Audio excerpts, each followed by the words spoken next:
السلام علیکم ورحمۃ اللہ وبرکاتہ۔ صدقہ مصیبتوں کو دور کرتا ہے، بلاؤں کو ٹالتا ہے۔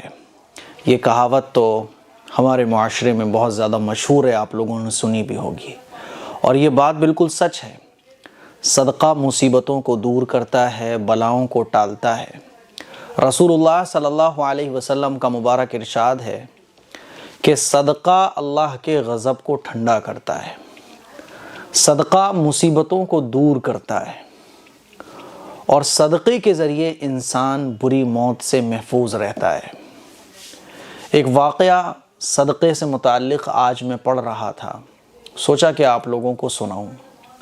یہ واقعہ سننے کے بعد صدقے کی اہمیت ہمارے دلوں میں اور بڑھ جائے گی۔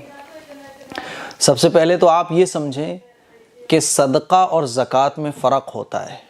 زکوٰۃ یہ فرض ہوتی ہے صاحب نصاب پر، اور صدقہ غریب بھی کر سکتا ہے، امیر بھی کر سکتا ہے۔ زکوٰۃ تو فرض ہے، لیکن زکوٰۃ کے علاوہ جو ہم ایکسٹرا اللہ کی راہ میں خرچ کرتے ہیں اس کو کہا جاتا ہے صدقہ۔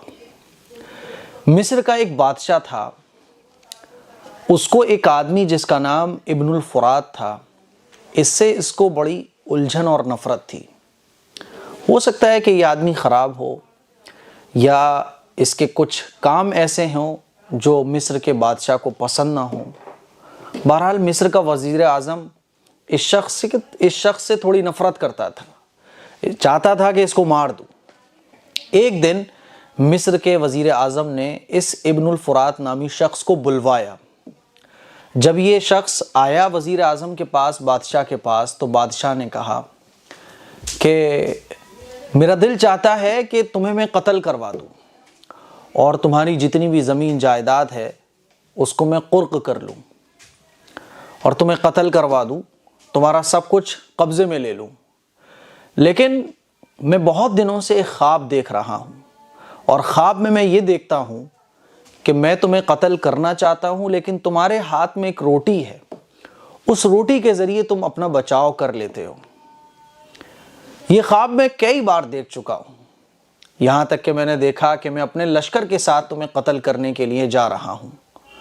میرا لشکر تم پر حملہ کرتا ہے، لیکن وہی روٹی جو تمہارے ہاتھ میں ہے اس کے ذریعے تم اپنا بچاؤ کر لیتے ہو۔ میرے لشکر کے ہر حملے کو تم اسی روٹی کے ذریعے محفوظ ہو جاتے ہو لشکر کے حملوں سے۔ میں تمہیں قتل کرنا چاہتا ہوں، لیکن وہی روٹی میرے ہر حملے سے تم کو بچا لیتی ہے۔ اے ابن الفرات، ذرا یہ بتاؤ یہ روٹی کا معاملہ کیا ہے؟ تو ابن الفرات نے کہا کہ بادشاہ سلامت، بات دراصل یہ ہے کہ جب میں چھوٹا تھا تو میری ماں جب مجھے سلاتی تھی تو روزانہ رات کو وہ ایک روٹی میرے تکیے کے نیچے رکھتی تھی، اور جب میں صبح اٹھتا تھا تو صبح ہوتے ہی وہ روٹی تکیے کے نیچے سے نکال کر صدقہ کر دیتی تھی۔ یہ سلسلہ میرے پورے بچپن چلا۔ جب میری ماں کا انتقال ہو گیا تو میں نے بھی یہی معمول جاری رکھا۔ رات کو جب میں سوتا تھا تو روٹی تکیے کے نیچے رکھ کر سوتا تھا، صبح جب ہوتی تھی تو وہ روٹی نکال کر صدقہ کر دیتا تھا۔ بادشاہ سلامت، یہ وہی صدقہ جو روٹی میں کرتا تھا، یہ اسی روٹی کا کمال ہے، اسی صدقے کا کمال ہے کہ جو آپ کو خواب میں بچتا ہوا نظر آ رہا ہوں، اور اب تک اللہ نے مجھے سلامت رکھا ہے۔ بادشاہ نے قسم کھا کر اس وقت کہا کہ اے ابن الفرات، جاؤ، آج کے بعد تم میری طرف سے مکمل محفوظ ہو۔ آج کے بعد میں تمہارے بارے میں بالکل بھی کچھ غلط نہیں سوچوں گا، تمہیں کبھی تکلیف بھی پہنچانے کی نہیں سوچوں گا۔ میرے عزیز بھائیوں، میری بہنوں، یہ ایک اس صدقہ کرنے والی روٹی کا کمال تھا جس کو ابن الفرات صدقہ کیا کرتا تھا۔ ایک روٹی جو وہ روزانہ صدقہ کرتا تھا، یہ اس کا کمال تھا۔ سوچئے ذرا، آج الحمدللہ ہم لوگ پیٹ بھر کر کھاتے ہیں، ہم لوگ پیٹ بھر کے پیتے ہیں، جتنا دل ہوتا ہے اتنا سوتے ہیں، اللہ کی ہزار نعمتوں کو آج ہم استعمال کر رہے ہیں، لیکن کیا ہم صدقہ کرتے ہیں؟ اسی لیے صدقہ دینے کا معمول بنائیے، اپنے بچوں کو صدقہ کرنے کی عادت ڈلوائیے، اور خود بھی صدقہ کرنے کی عادت ڈالیے۔